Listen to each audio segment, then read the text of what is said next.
Radyo Serbisyo, ang puntahan ng bayan.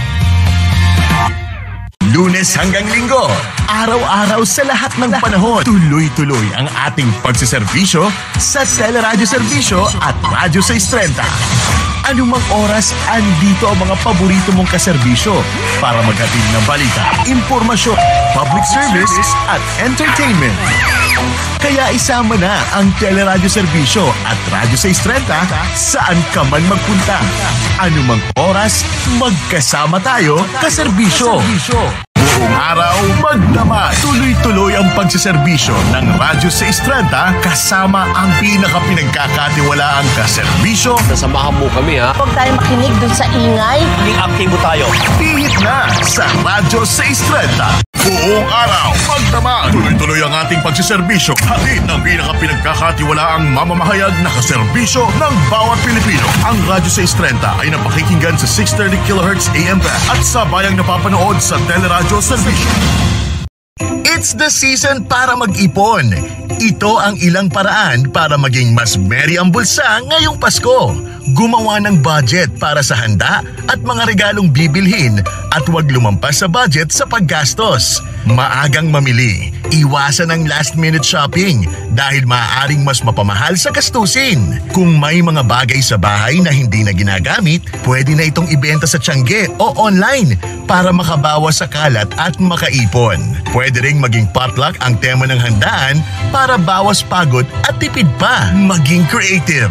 Gumawa ng sariling Christmas decor o mag-recycle. Isang paalala mula sa Teleradyo Serbisyo at Radyo 630. Ang saya ng Pasko pagkaligtasan mo'y sigurado. Alam nating masikip ang kalsada, kaya magbaon ng pasensya. Bukod dito, ang palipat-lipat na linya ay lalong magpapabigat sa daloy ng trapiko. Kaya, planuhing mabuti ang biyahe at manatili sa inyong linya.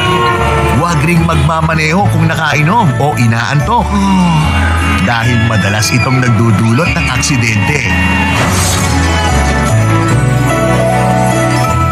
Mag-ingat sa kalsada para ang Pasko ay manatiling masaya. Isang paalalang hatid ng Teleradyo Serbisyo at Radyo 630.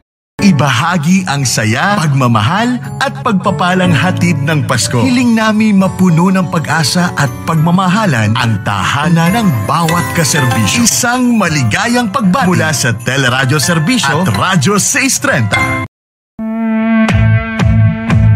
Transaksyon, proseso, at iba pang alok na serbisyo publikong hatid ng iba't ibang ahensya ng pamahalaan at pribadong sektor. Paano nga ba ang tamang proseso? Tutok na at alamin. Kasama si Michael Delizo sa Pasado Serbisyo. Pasado Serbisyo. Simula na ang pagkilala sa mga nais maging senador ng bansa. Alamin ang kanilang plataforma, tuklasin ang kanilang mga programa, at suriin ang kanilang paninindigan sa mga isyu ng bayan. Kasama ang dalawa sa pinaka-pinagkakatiwalaang mamamahayag ng ating henerasyon. Tony Velasquez at Carmina Constantino Torres. Kilalanin, kilatisin, kumilos. Karapat dapat ba silang mabigyan ng mandato sa Senado? Radyo 630 at Teleradyo Serbisyo Senatorial Candidates Interviews. Mandato sa Senado. Sina Tony Velasquez at Carmina Constantino Torres ang kikilati sa mga nais mabigyan ng mandato sa Senado. Mandato sa Senado. Radyo 630 at Teleradyo Serbisyo Senatorial Candidates Interviews.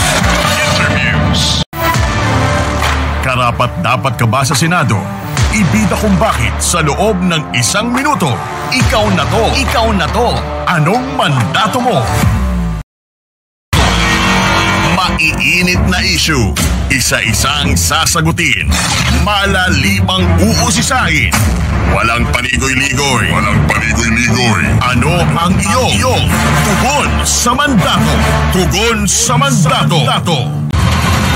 Hagupit ng Bagyong Christine. Radyo 630 at Teleradyo Serbisyo Special Coverage. Abangan ang regalo 630 sa inyong mga barangay, terminal, palengke at kung saan-saan pa para makatanggap ng regalo. Kung ikaw naman ang kakasa sa Regalo 630 Challenge, may pagkakataon kang makatanggap ng 1,000 pesos at transistor radio kapag tama ang sagot mo. Kita-kits tayo mga kaserbisyo. Pero sa bagay, hindi na ako magtataka dahil sa salita ka lang naman magaling, di ba? Ano ba talagang problema mo? Pinapahirapan mo ko dahil ginawa ko kung ano ang tama? Bida ang kwento mo dito sa My Story.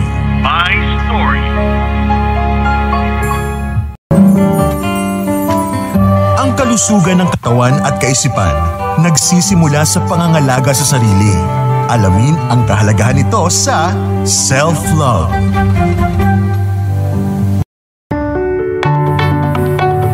Si Winnie Cordero, para sa Tatak Serbisyo. Huwag nang itago ang nararamdaman. Anumang sakit at iniinda, pwede nang ikonsulta yan. Punta na dahil bukas na ang Klinika 630 para tugunan ang inyong mga pangangailangang pangkalusugan. Kasama sina Bernadette Zambrano Turuan natin ang isa't isa kung paano aalagaan yung kanilang sarili. at Doc Dennis. Kung ang pasyente ay nakakaintindi, isang parte na yan sa pagpapagaling ng pasyente. Alas 2 ng hapon. Oras-oras tayong magbabalik na sa kwento ng sunod-sunod na tagumpay. Makulay ng kwento ng pag-ibig, hamon sa kalsada, kontrobersya sa politika, pamamayagpag ng ating kababayan sa ibang bansa at iba pang mga balita sa taong 2024. Tutukan na sa Kaserbisyo Balita 2024 Year-End Report ngayong December 31 sa Teleradyo Serbisyo at Radyo 630. Congratulations, Kaserbisyong Carlos Yulo! Bukod tangi ang iyong pinakitang galing sa 2024 Paris Olympics.